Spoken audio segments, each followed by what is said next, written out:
Coat है उनके तेरे इस्तेमाल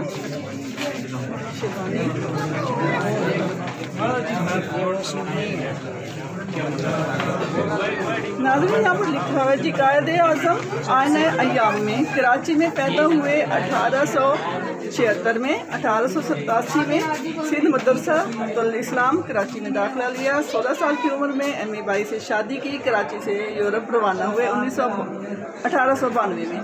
1913 ऑल इंडिया मुस्लिम लीग में शमूलियत अख्तियार की। 1916 में all India Muslim league Lucknow इजलास की सदारत की और मिसाक के लखनऊ पर दस्तखत हुए।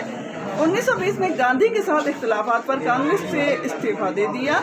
1924 में लाहौर में ऑल इंडिया मुस्लिम लीग के इजलास की सदारत की। 1927 में साइमन कमीशन का बायकॉट किया। 1929 जिनाह के 14 निकात पेश हुए। 1930 में लंदन में गोलमेज कॉन्फ्रेंस में शिरकत की। 1934 में हिंदुस्तान में वापस आए और सियासत में भरपूर हिस्सा लिया। नाज़रीन, ऑल इंडिया मुस्लिम लीग के मुस्तकिल सदर मुंतखब भी 1934 में ही हुए थे। 1937 में लखनऊ में लीग के इजलास की सदारत की। ऑल इंडिया मुस्लिम लीग एक अवामी तंजीम में ढलती है और मुकम्मल आज़ादी को अपने हदफ के तौर पर अपनाती है। 1940 में तारीखी करारदाद लाहौर हिंदू करारदाद लाहौर की गई। 1946 में ऑल इंडिया मुस्लिम लीग ने इंतखाबात में तमाम मुस्लिम हल्का हाय इंतखाबात में कामयाबी हासिल की।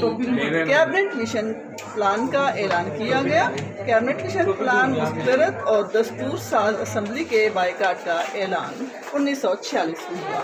1947 हिंदुस्तान की तकसीम और पाकिस्तान के क़याम पर मबनी मंसूबे का ऐलान किया गया था। जिनाह का मंसूबा कबूल करने की तारीखी ब्रॉडकास्ट पाकिस्तान दस्तूर साज असम्बली के सदर मुंतखब हुए। इन्हें कायदे आज़म का खिताब दिया गया।